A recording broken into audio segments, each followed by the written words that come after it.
From Chrysler Arena to courts around the world, they wore the maize and blue, and now they're bringing you the game, inside and out. Hail Media presents Nolan and Hobbs, the Women's Hoop Home Court podcast, hosted by Maddie Nolan and Jordan Hobbs. Hello, everyone, and welcome back to the Nolan and Hobbs show with me, Maddie Nolan, and my co-host, Jordan Hobbs. Obviously, with the season being over, we're going to have a little bit of a shift of content here. So today, we're going to talk a lot about the transfer portal, some big names in it, who we think Michigan should go after, what other Big Ten schools, who they've gained and who they've lost. And then Jordan and I will also be talking about WNBA free agency and everything going on kind of in the women's basketball world in general. So we're really excited for this episode and this content that we're going to be creating probably throughout the summer. So yeah. So, Maddie, let's start with the transfer portal. It's been all over my X. Like, I just refresh, and it's either WNBA free agency news or it's transfer portal updates. It's gone crazy since the Final Four has been over. Yeah. So, yeah, talk to me about the transfer portal. What's been going on? So just in general, first of all, not specific to Michigan, Texas losing 3 big components of their team was really surprising to me. Iowa State and Tennessee with big hits to the portal. Super interesting. You know, there's always 2 sides to every story, and I hope everyone can recognize that within this transfer portal era, and everyone's going to have their own story. So let's just not assume different things about people, but those were 2 schools that I was really interested to see. And then Texas with Jordan Lee and Aaliyah Crump, especially those 2. And I would love if Michigan could get Jordan Lee. I think she would be such a fun piece to fit in with the super strong sophomore class, obviously. But those were kind of my big thoughts so far on the transfer portal. And obviously we talked about Audie Crooks last time, but what have you seen or been surprised about, or I guess anything from the portal so far? Yeah, I mean, off the top of my head, I'm not really recalling anyone from the Big Ten that really was a huge name. I think I might have seen Kayleen Schmeichel, but that could have been before. Correct me if I'm wrong if she is not in the portal. Yeah. She's a big name from Maryland. It was out this year with injury, but she's a really solid player. But yeah, the Tennessee Iowa State exoduses of the teams being at almost 0 players, 0 for Tennessee, was crazy. I was also very shocked with Texas. Jordan Lee just has had a clear path ahead, looking to her junior year, you're going to get a lot more shots with Rory Harmon being gone and just as a guard, and she was super strong for them this year as a sophomore. So whoever gets her is going to really benefit. But if Michigan could scoop her up, that would be amazing, because they're going to need to fill a wing in Brooke Quarles-Daniels. So if they could get Jordan Lee, that would be crazy. But yeah, I thought Texas would remain without really any big name transfers, maybe some girls that didn't play as much just because they made the Final Four. They have a lot of money for the most part. But like Maddie said, there's 2 sides to every story. You never know. Also, another team that's had a lot outside of the Big Ten is Stanford. They have had a ton of players leave that I've been seeing.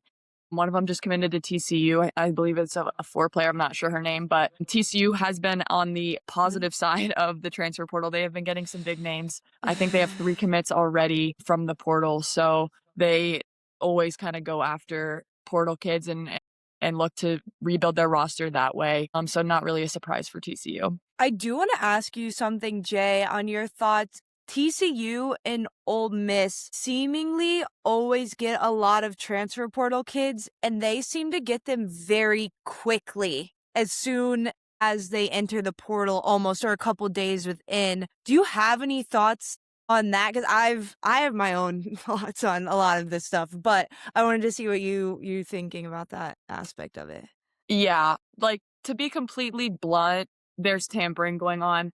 I had heard from last year from one of my trainers that I knew well that they were recruiting a girl from Washington that had a really good season, and in the middle of season we're offering her this huge sum of money. So there's definitely tampering going on. I think it's more common than we think, but I think that these Mm-hmm. names can kind of throw out a lot of money at these players that might not be making as much. Or, I mean, they've been successful in the last few years, especially TCU, and have produced a lot of draft picks. So it's really enticing for girls who Yeah. are in their upperclassmen seasons, junior, senior year, if they want to get drafted and be at a high caliber team with other players that are really good and are going to make them better. I think it's helpful to those players. And also TCU plays a very pro style offense. A lot of like pick and rolls and things that are Mm, played at the yeah. W level. So it helps them prepare for that next level. But ethically, I don't think all the teams are cooperating and doing things at a very ethical level. But yeah, what are your thoughts? I completely agree. I was thinking the same thing. I think we're just scratching the surface, or we're kind of deep into the NIL transfer portal. What has it been, like 2 or 3 years, kind of where it's been like super, super crazy of just like insane numbers, people entering the portal, do not contact, or like they already know where they're going. And I'm not a fan of that. I love the opportunity that like when you're 18, not even, you're younger. You're 15, 16, 17, choosing where you're going for 4 years. You don't always understand everything that goes into it. So I do appreciate the opportunity that the transfer portal gives kids who Hmm. maybe didn't make the right choice or didn't understand where they would fit in a system. And there's always stuff, coaches leaving, family members getting sick, whatever. There's also the opportunity to make a lot of money. What I'm especially not a fan of is recruiting during the season, because you should be focused on your season, and kids who are hopping to different schools each and every year just to get a check or to get a new, and part of it is, like I said, there's different stories for everyone. So this is not encompassing of every single person that's been to 2 or 3 schools or 4 schools, but there are a lot of them who are not sticking this out because they can get kind of an easy way out to an extent. So it'll be really interesting here in the next couple years to see, A, if the NCAA is still around to monitor this, or if we just go kind of straight pro basketball. Yeah. B, if they are still around, are you monitoring and restricting how many times you can go in the transfer portal without being punished? Because pre-COVID, maybe even a couple years before, you had to sit out a year. And I remember in like the 2010s era, you had to sit out a year, and your school that you transferred from could say, you're not allowed to go here, here, here, here, here. And I'm not saying I don't love that aspect, but I think there definitely need to be some ground rules set here. And I also think the money part is not sustainable for the next 20 years. Like there's no way. Maybe there is, but in my mind, I cannot fathom someone continuing to donate millions or hundreds of thousands of dollars to programs just for a year or two. I don't know. It just doesn't, like, it can't all keep going like this. It's not sustainable, in my opinion. Yeah, no, I agree completely. And with that, it made me think of things I've seen in the news recently, and like, not to get into a political debate, but what are your thoughts on like with Trump pressing to get these rules in for the NCAA? What are your thoughts Mhm. on like government kind of intervening? And honestly, like some of the things that were proposed, like I kind of agree with, but I don't know like what party it should be coming from. So what are your thoughts on that? I don't honestly know. I think it's hard to have the government get involved when you already have a governing body of the Hmm. NCAA. I also don't completely understand the like legal side of it. Like if he signed the executive order, I need to do a little bit more research, to be honest. Like I said, I do think you should be able to transfer once with no penalty. And then truly, if there's a second time, it should be like coaching change or like extreme circumstances. And so I believe that was part of the executive order. But I don't know. It just seems like there's almost that would be like too many people trying to be in control. Like if the NCAA is on it, like let's get on it, and that's who's has the say, you know? I don't know. What are your thoughts on that? No, I agree with you. I think it could muddy the waters if the government is intervening, and then you have the NCAA. But I think if the government does fully intervene and these rules are set in place, then there's not really going to be a need for the NCAA. And that's kind of the path that it's been looking towards, is that there might not really be an NCAA in the few years, as you mentioned before. So this could just like speed up the process. But I also would not want the precedent to be set that the government has control over college athletics, because college athletics is like such a sacred space, and like it's such a special time for kids' lives and like the development of you as an athlete and a person and a student. And so if you get the US government involved, I think it could really tarnish the specialness or of college athletics. Uniqueness maybe, or Uniqueness, that's a better word. Thank you. I don't know. Yeah. Okay, so before we go on into like a deeper dive of the portal, who we think Michigan should target, what other Big Ten schools have gotten or lost, we're going to answer a couple of your questions that you guys left in the comments last week. So thank you for doing that. So Jordan, Catherine asked us, do we think KBA would change her style of play? I think she would, based on the past few years. If you look at when she had Naz Hillmon, it was really heavily run through the post, and we got Naz post touches almost every time that we ran down the floor. Like in practice, it was like you have to look at the post, whether it was Naz or Emily, before you make any other decisions. Like that was step one. And then as we moved into the 4-guard lineup and even 5-guard lineup my senior year with Greta as the 5, she changed it completely, and it was a lot faster paced, and they ran transition more. We saw that even more this year with how fast they ran the court. So I think she does do a good job of evaluating the talent that she has coming in, and I think her plays remain the same, and it might be like she focuses on different plays every year based on the talent that she has, but I think the style of play with how fast it is, or if she wants to slow it down if they have a dominant post, will change. Yeah, I completely agree. Was thinking the same thing about the switch from when we had Naz and Emily to kind of your, I guess it would have been your junior year, where you guys started running the 4-out or the 5-out, a lot of just kind of motion offense, trying to get people shots on the outside, how to create stuff from that instead of having the heavy post presence, like you said. I don't foresee her changing it in the next 2 years with the core of their team coming back, because obviously they've been successful doing what they've been doing. Do I see, like we talked about, her adjusting if we get a big to have some more inside presence for half the game? Maybe, yes, depending on who they get or what they're looking to do. But I do think Michigan's identity and why they were able to be so successful is the fact that they can play quickly. They can put 5 people out on the court that are capable of playing full court defense, reading passing lanes, and that's just a nightmare to have to deal with every time. But like Jordan and I said last episode, I believe we would think it would be super beneficial to have the option of having a big in Michigan's lineup as well. So then Eric asked us, are players allowed to reach out to other players that entered the transfer portal? Yes, for sure. I don't think coaches can force them to. I don't really know exactly, but if Jordan was in the transfer portal and I was at Michigan, I could DM her, because a lot of these players are friends. They've either played against each other for a long time, played with each other, know each other just from whatever. So yes, 100% players can reach out to each other and try and be like, hey, like, look, come on, like, we're building something special. I would think that the Michigan girls, especially, if they have people that they know in the portal and they think would be a good fit for Michigan, they would be willing to do that.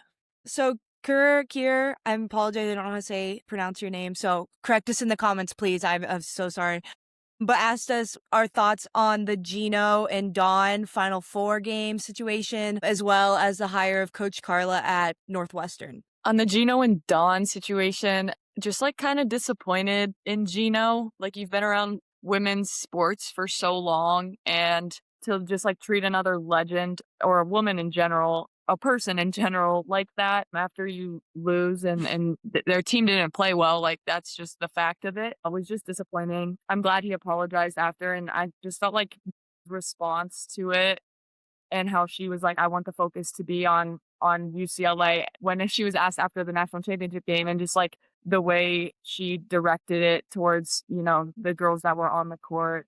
and giving them the praise I thought was really admirable. But yeah, just kind of like unfortunate and took away from what was really good basketball being played. Yeah, completely agree. First of all, South Carolina looked good in that game and then not good in the UCLA game. Which was, it's just like one of those things. Maybe on the Friday you spent so much time and effort and you had a week to prepare, and you have such a tall task, and maybe a lot of your mental and physical energy was spent that day. And then we've known all year UCLA is good, but for them to do that to a South Carolina team with that much talent was so impressive. And we haven't talked about that yet, but congrats to UCLA.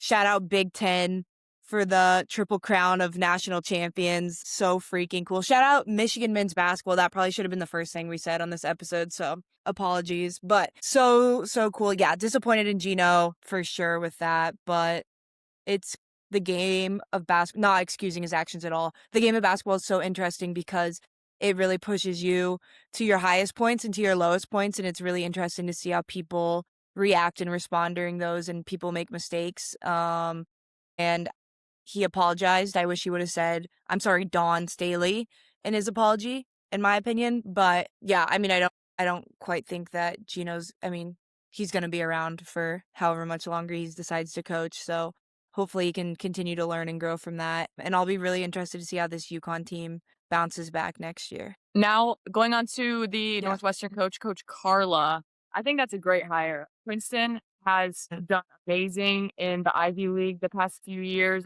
We could have played them last year in the NCAA tournament when it was the playing game versus Iowa State, and I was really impressed with them. Yeah. Her ability to get high-level athletes and high academic students is going to translate really well to Northwestern, but I think she's a great hire. She has a very good offensive flow, again, has the ability to recruit great kids and great players, and I think Northwestern is going to really benefit. They have a pretty historic program, and I think that they can build on that history and continue to get better. So I'm excited to see how she does and who she brings in.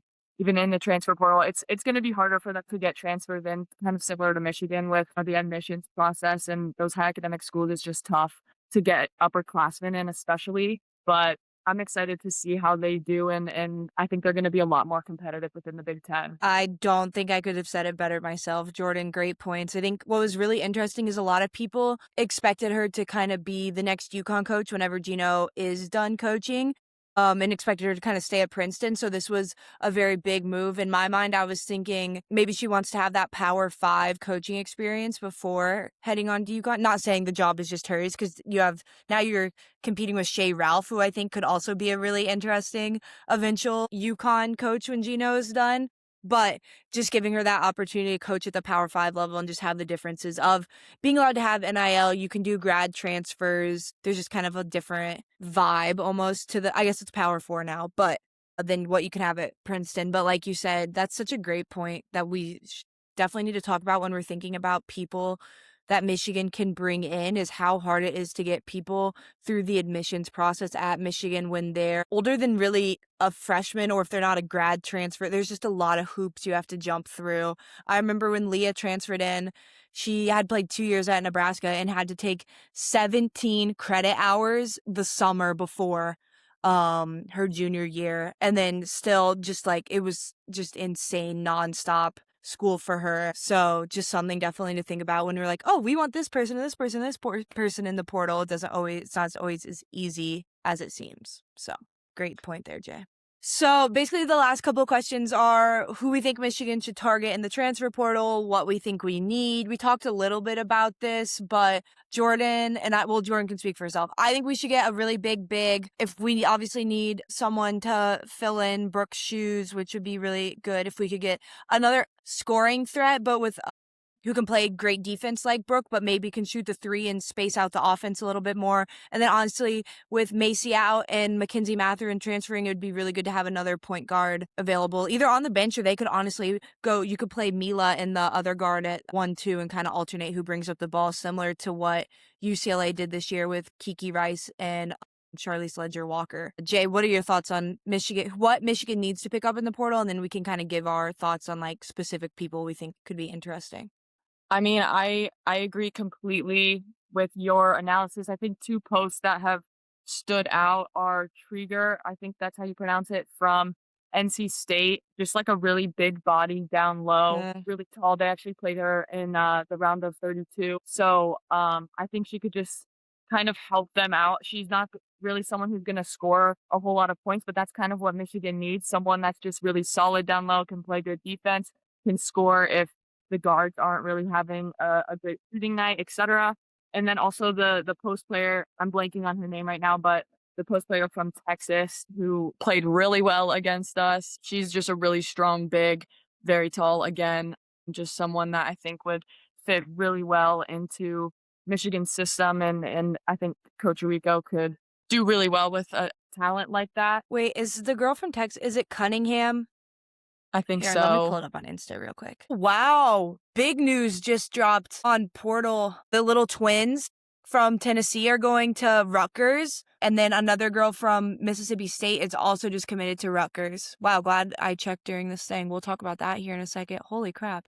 That would be interesting. That's a really interesting move. I think they want to be the main people. We'll talk about that in a second. Sorry. Justice Carlton. The other one was coming Yeah. in, but this is Carlton. But she's 6'1". You don't think she plays similarly to Kendall or It's Ashley? true. I feel like she's just a little there's so stronger. many really good. That's fair. I think there's so many really good 4-5s that are like 6'2", 6'1" to 6'3" that are really athletic and I would love for them to be at Michigan, but they play so similar to Kendall and Ashley, and I have so much confidence with them having a year under their belt at Michigan and what they were able to do that last season, that I'm not super convinced on bringing another person that isn't at least 6'4" into the post matchup, in my opinion. Yeah, that's fair. So with that being said, some posts that I think would be really fun for Michigan to get. So I know we said no Audie Crooks. I do think Gracie Merkle would be really interesting at Michigan. Hear me out. I know they're kind of a similar comp, but she's bigger, like taller. I think she moves slightly better, okay? I think she has a little bit more agility to her than Audie Crooks.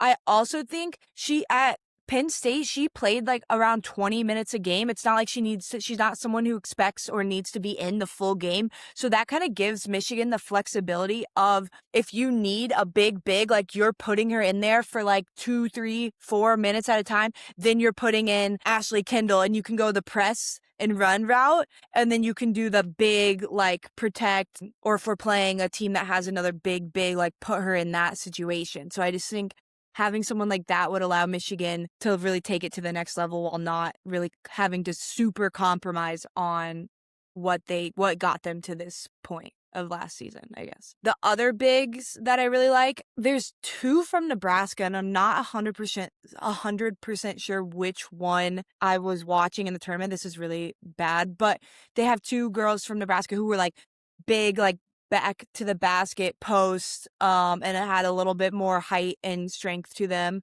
than Ashley and Kendall. I think one of them, it's like Petra or Petra. They have like very similar names. Petrie. Okay. Thank you. Yeah. It's one of them. I think they could fit in. And then, Essence Cody from Alabama. She averaged 11.5 points per game, 5 rebounds per game, 54% from the field. She's 6'4", plays really good defense, moves really well, and kind of also has that stronger, build that could be really interesting for Michigan. I don't know if she's going to want to stay in the SEC or where she's looking to go, but that could be a really interesting pickup as well. So, like I said earlier, everyone has their own story. Me, personally, I would tend to steer away from people who have been at 2 schools previous to entering the transfer portal a 3rd time. As I said, there's lots of stories. So with these 2 people I'm about to say who have been at 2 previous schools, I would reach out because they're very talented, but they also might have a backstory. So with that being said, Donovan Hunter from TCU, previously at Oregon State, I played against her when I was at Colorado. I think she could be a really good experienced guard, played point guard a lot, played off ball also this past year with Olivia Miles being there. Could be a really fun person to play alongside Mila where they could go one off the ball, one on the ball and kind of switch that up. I also think Arnie Solo from UNC, she was at UCLA her freshman year at UNC this year, played point guard a lot for them, super smooth. She's from Finland. I think those are two guards who have been at two schools previously. Like I said, I'm not like the biggest fan of people hopping around super quick, but would kind of ask them and talk to them what their vibe was of why they left and also see their interest level. And I think they could be really good fits for the Michigan system. We already talked about Jordan Lee. And then I think Kamora Johnson from Virginia would be really interesting as well. She had a great NCAA tournament. She can play point guard. She can also play off the ball. So just another person that can score the ball as well. And playing at Michigan would kind of allow her, where last year she had to be the main person. Now she would be surrounded by so many other people that she could maybe take a deep breath and we could really see her shine in the Michigan system. With that being said, I'm not 100% sure at the transfer credit rates and how all of this stuff works. I do believe Donovan Hunter would be a grad transfer. The other two are sophomores or juniors, so that could be kind of tricky. But UNC and Virginia being very good academic schools, maybe. I don't know. Jay, thoughts? No, I like those all. I think those are really good picks. If we could get one of those, I think Michigan would be feeling pretty good. I'm just honestly excited to see who they pick up in the portal. I think they have pretty limited spots on their team with 2 freshmen coming in, but I'm excited to see. It should be a matter of time because the portal moves pretty quickly, so we could hear in the next few days who they're going to pick up. Yeah, and I've done a little bit of portal research, nothing super extensive. So there's probably so many more people out there that I'm sure would be great fits for Michigan that I just either haven't watched enough or didn't see in the portal. So this is not my only these people. These are just kind of names that I had saw looking through social media posts. So I'm really excited to see who Michigan picks up, and I'm sure they'll be a great fit. With that being said, the Big Ten has a lot of movement going on in and out. The biggest, Jordan and I actually just found out because we were looking on one of the Instagrams or online to see one of the other people who just entered the transfer portal, and the Pauldo twins from Tennessee. They're 2 twins, like were both ranked top 50 in the ESPN, were freshmen last year. One of them started most of the games for Tennessee. They were in the portal and they just committed to Rutgers, which is a really interesting move. I'm guessing, and Jay, correct me if I'm wrong, I'm guessing they want to be the main people. Rutgers had a couple of their stars enter the portal. I'm not really sure if they're from the East Coast. That would be something we could look into as well. But I'm guessing they wanted to be a system where they could both play together and kind of be the main option on offense. Yeah, I agree. And I wouldn't be surprised if Rutgers kind of looks like LSU in the offensive scheme, just really fast. Their coach is coming from the assistant spot at LSU. Also need to give a shout out to Lauren Hansen, who is an assistant coach at Rutgers, former Michigan alum, was a grad student. Yes. But yeah, I think they're going to look to play really fast. Rutgers has always kind of had more athletic players than the rest of the Big Ten. So I think they're going to continue to recruit that, going hard in the portal right now. And I think they're looking to really rebuild this program. And it's another program that has a lot of history in the Big Ten. So are looking to get back in the top spots of the Big Ten. But with that news, it's huge for them. 2 guards that are already, experienced at the power 4 level and are really quick and shifty. And I think will just fit well into the system that Coach Reedus or Coach Gary, whatever he goes by, is looking to bring into Rutgers. Yeah, that's a good point, Jay. We didn't really highlight, there's been kind of a decent amount of coaching movements in the Big Ten. Obviously, we talked about Northwestern, but really great hire by Rutgers, in my opinion, too. I'll be really interested to see how he is rebuilding this program in the next couple of years. Penn State got a new coach. Penn State hired Tanisha Wright, who was the Atlanta Dream head coach. Got let go from that, was an assistant at the Chicago Sky, played at Penn State. So she is going to be the new coach at Penn State. They also have a lot of people in the transfer portal. But before we move on to that, we're going to continue talking about Rutgers, and then we'll go through the rest of the Big Ten. So Rutgers brings in the twins. They actually also just got a commit from Mississippi State, I think she averaged about 15 minutes a game, was shooting it pretty well, played good defense. So Coach Reedus, how, like you said, we're not sure what he wants to be called, is doing a great job of the rebuild so far in the transfer portal. Really excited to see what they do. With that being said, they do have 4 people leaving, including their leading scorer, Nadai, I believe is how you pronounce it. So yeah, that will be something definitely to keep an eye on, but it's always interesting with new coaches coming in, what the vibe is around looking to the portal, who stays, who leaves. So obviously Rutgers being one of those teams. We're going to go in alphabetical order really quick. Illinois, great pickup from LSU with Divine. She was a freshman. She was a big star recruit, didn't play much at LSU. Obviously had a lot of star power in front of her, but I think that's a really good pickup for Illinois. They only lost 2 players who didn't play very many minutes, so just keep an eye out for them. IU with 6 players in the portal. 1, they've already replaced someone, so they got Alyssa Williams. She is a grad transfer from Iowa State, so one of the many people in the Iowa State. I don't know much about her. She played about 11 minutes a game, almost 12 minutes a game. They lost a decent amount of people that they also picked up in the portal last year, so will be really interesting. And they obviously graduate Shea, so I'll be interested to see what that program looks like next year, but Coach Morin does a great job making her teams always play really hard. Then we have Iowa, also just got a really big pickup, and Danny Carnegie, I believe is how you say it, from Georgia. She was fun to watch this year. A big reason of why Georgia was so successful, averaging almost 18 points a game, 5 rebounds, 3.2 assists. They lost Addie Deal, who didn't play. She played a really good role for them. Obviously graduating Hannah Stolke, Kylie Feuerbach. So great pickup for Iowa, in my opinion, with a strong group coming back with Ava Hayden and Chit Chat Right, and now adding Carnegie into the mix. Should be another great year for Iowa on the horizon. Then we have Maryland, also with a lot of transfers out. No one super significant other than Kayleen Smeichel, who started her career at Rutgers, was a prolific scorer there, did a great job at Maryland before kind of battling some injuries. So will be really interesting to see where she ends up as well, and kind of, I guess, what she's looking for in her college experience. Michigan State with Rashonda Jones, who just transferred in last year from Purdue. She actually just committed to Arizona State. That was kind of an interesting, because I thought she fit in the Michigan State system really well.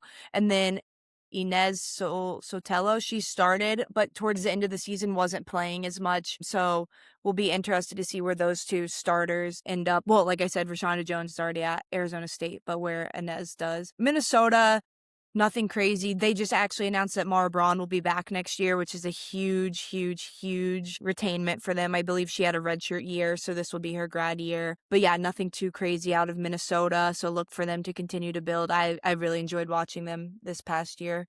Nebraska, as I talked about, has 2 pretty big post players presence transferring out.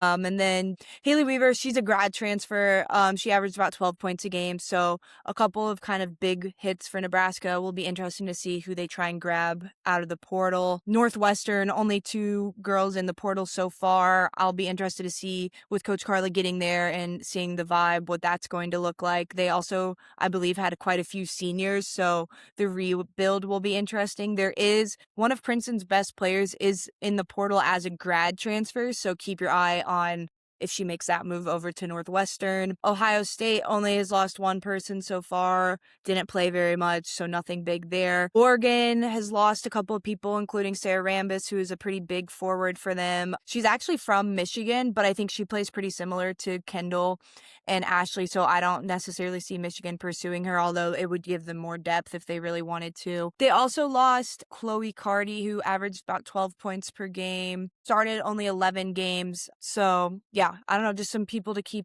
lookout on there. And then Penn State, obviously, Gracie Merkle.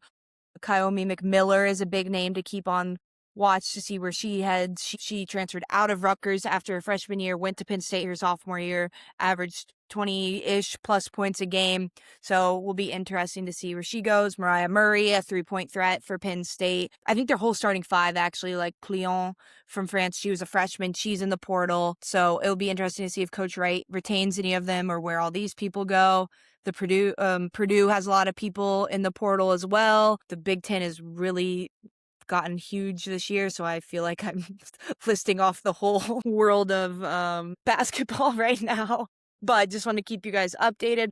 Southern Cal, Jay, has a lot of people in the portal. No one of super note other than Malia Samuels. She was a little scrappy point guard for them, played super good defense, was capable of knocking down a shot or two. I'm guessing with Jazzy, Juju coming back next year, and then they have Sanaya Hall, who's number 1 in the class of 2026, that a lot of guards are seeing the writing on the wall that there's not going to be A, much playing time, or B, many shots to go around. So they have 1, 2, 3, 4. They have 5 people in the transfer portal as well. And then Washington has 3 people. No one's super big, but they also graduate a couple of their scorers. So just something to keep on lookout. And then UCLA has no one in the portal so far, but has gotten Bonnie Diaz from Arkansas. She was a freshman this past year, averaged double-figure points. I haven't watched her play much, but I'm guessing UCLA will try to rebuild a lot more in the portal this year. After that, like, soliloquy, pretty much. Jordan, anything that stands out to you? I feel like Nebraska losing a lot was kind of surprising. Maybe just not performing up to their expectations this year. And as post players, you have a high dollar amount on your head, and a lot of teams want you, and a lot of teams will pay a lot. When you see bigs in the portal, don't be that surprised, especially if they transfer more than once, because if they have agents, especially, the agents are in their head telling them they can make a lot of money. Other than that, though, I think pretty typical at this point, and in this day and age, it's pretty typical to have 3 transfers out at least. Michigan with only 1, and I believe from what I've heard talking to the team, it's going to stay that way. They've had their meetings after the season, and it seems like it's going to stay that way, which is awesome, and just really happy that they all want to stay and compete for a Final Four national championship. But yeah, I am not surprised anymore. Nothing will shock me with the portal at this point. Yeah, completely agree. Sorry, everyone, for talking for so long. Lots of teams to cover. We'll continue to update you guys. Jordan, why don't you talk for a while and tell us about WNBA free agency? Yeah, so first, the draft is on Monday, April 13th. Just some big things to look out for. UCLA is projected to set a record with 6 players drafted. 5 of them were invited to the draft. I assume the 6th will be at the draft supporting and probably get her name called and go on stage. That's actually insane. No wonder they won the Natty with 6 players going to the W. So that'll be fun to look out for. The number 1 pick is a very big toss-up. I've seen between Awa Pham, who is a overseas player. She plays for Valencia. Lauren Betts, AZ Fudd, even Olivia Miles has been in the conversation for the number 1 pick. So I don't know that it's ever been this up in the air before for the number 1. But I'm really excited to see who the Wings select number 1. This year, they are increasing the draft picks to 45. Last year, I believe it was at 38, I want to say, maybe less. So more draft picks this year with 2 more teams, but they're also just adding more, which is really exciting. Other huge news, top of the line headliner, free agency. Naz Hillmon re-signs a 3-year deal with Atlanta for $2.5 million. She's getting paid, ladies and gentlemen. Yeah, she's getting paid. She deserves it, period. Yes, she does. And just with free agency, want to go over some of the biggest winners and some of the losers of free agency. Talking about Naz Hillmon, the Atlanta Dream have had a huge free agency. They have 5 key returners with Naz, Jordan Canada, Alicia Gray, Ryan Howard, and Brianna Jones. That alone is like your starting 5 right there. But then they also signed Angel Reese. So you add another all-star into that lineup. I think Atlanta is going to have another great year. I think Carl Smesko is a great coach for them and has allowed a lot of them to space the floor. And Naz has a killer 3-point shot now, and I think he's a big part of that. Another big winner is the New York Liberty. They just signed Satu Sabali and re-signed Jonquel Jones. Ionescu and Stewart have made it clear that they are staying, but it's going to be fun to have Satu Sabali and Ionescu back together after their Oregon days. It'll be fun to see them reunited and playing together. I'm sure they're going to have great chemistry. And then the last big winner, the Toronto Tempo. they got Marina Mabrey in the expansion draft. They signed Brittany Sykes and Julie Alamon. They also got great shooters in Latza from Phoenix and then Aaliyah Nye from the Aces. So they're going to be able to space the court well. And then I think a little underrated player who I actually played against in Italy is Maria Conde. She is a great passer, just does everything. You would look up at the scoreboard and she would have almost a triple-double. So I think she's going to be really good on the tempo, and I just think they're going to be loaded. And with Sandy Brondello as their coach, a very experienced coach with the Liberty, I'm excited to see how they do this year. Maddie, any thoughts before I move on to the losers of the free agency? New York Liberty doing New York Liberty things, trying to build a super team, as it seems like they're doing a lot of times. I do want to shout out the Aces. They signed Jackie Young. She was technically the first millionaire in the WNBA. And maybe next week, Jay, we should talk about the new CBA agreement. And just for anyone who's new to the W or maybe wasn't paying super close attention, just what that looks like and talk about like the expansion and the expansion draft and how that worked and what that will be looking like for the W. So just some thoughts I'm spitting out right now. So maybe stay tuned for that next week. But yeah, shout out to the Aces. I'm sure they're working on a mega deal for Asia Wilson. I'm really excited to see what that looks like. But yeah, I liked your point about Satu and Sabrina playing together before. Keep a lookout for the Liberty. Oh, so excited for Naz. So deserving. We've talked about it on here so many times, how she's just a great person, obviously a hard worker. So just so glad that she gets to stay in the program that she's started in and kind of created a life for herself there, and obviously has really good friends on the team. So happy for Naz. Yes. So now, unfortunately, I couldn't think of like a calmer word than losers, but here are the losers of free agency. The first is near and dear to my heart, the Seattle Storm. They just have had a lot of people leave, unfortunately. Skylar Diggins just signed with the Chicago Sky. Eka Odumake going back to her home roots in LA, where she started her career. I'm actually really excited to see her and Kelsey Plum in LA. That is also probably another winner of the free agency. Brittany Sykes is going to Toronto. Gabby Williams, who is probably the best defender in all of the WNBA, just signed with the Valkyries today. And then Erica Wheeler also to the LA Sparks. So Seattle, I think, is going to have a lot of building. Again, they did sign Steph Dolson, but they're returning some of their younger players in Zaya Cook and Mackenzie Holmes. And so I'm curious to see how they do with their new coach as well, and Natalie Achanwa and the assistant staff there. So just wishing them the best of luck. I'm sure they're going to figure out a way to be successful this year, even with some of those all-stars leaving. And then the Mystics, I think they're just kind of trying to go for young talent and rebuild. We saw that last year. They kept, I think, all of their draft picks with Lucy Olsen, Kiki Iriafen, Sonia Citron. Stephanie Dolson did leave to go to Seattle. And then JC Sheldon, they traded for a draft pick.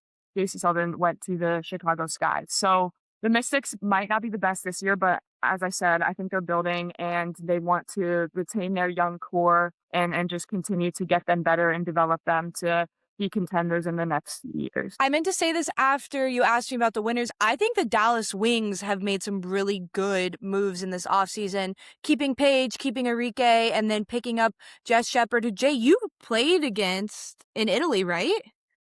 Yeah. And then also Alana Smith, who was a really big piece for the Lynx. But yeah, Jay, thoughts on Jess Shepard's? Obviously, you got to see her recently. Yeah, it's kind of funny because I was watching them play in the EuroLeague because their team was only 40 minutes from us. So I would go and watch them sometimes. And like Jess Shepard had so many scouts there for her. The Phoenix Mercury head coach and the Valkyries head coach were there when I was there. So I knew she was getting pretty heavily recruited to some of these teams, and a lot of teams really wanted her. But she had a phenomenal year overseas. I think she just gained a lot of confidence. She didn't get a ton of playing time at Minnesota, but when she did, I feel like she really took advantage of it. It's just hard to play when the Fitzy Collier is there and is such a beast. So I think it's going to be really good for her to be at this Wings program, and she is so strong, and I think she's gotten a lot better this year. But I'm curious to see how her and Alana Smith play together. I mean, both of them are kind of fives, but I feel like Alana Smith can stretch out the floor a little bit more and guard more floor players or versatile floor players. So I think they could actually work really well together. I completely agree. And we have other sad news. The Stud Buds are being split up. If you guys don't know who they are, it's Natisha Heidemann and Courtney Williams. They were a highlight of the W season last year, going live frequently, showing behind the scenes of what was going on. Just super funny duo. They actually had a commentary, I think it was on ESPN2 or something during the Final Four, but Natisha Heidemann is Natisha Heidemann is going to Seattle. Yeah. So I will be sad not to see them together on the same team anymore, but I hope to still see them on maybe live streaming some Twitch or see some highlights from them when they get to hang out again. Just for any of those who are following the WNBA and know the Stud Buds, some sad news for us today. That is all for our updates with the transfer portal, what's going on in the Big Ten right now, and the WNBA season as of now. Make sure you tune into the draft. Big things are probably going to shake up the league on Monday, April 13th, depending on when you're watching this. But that is all for today, and we will see you next week. As always, go blue.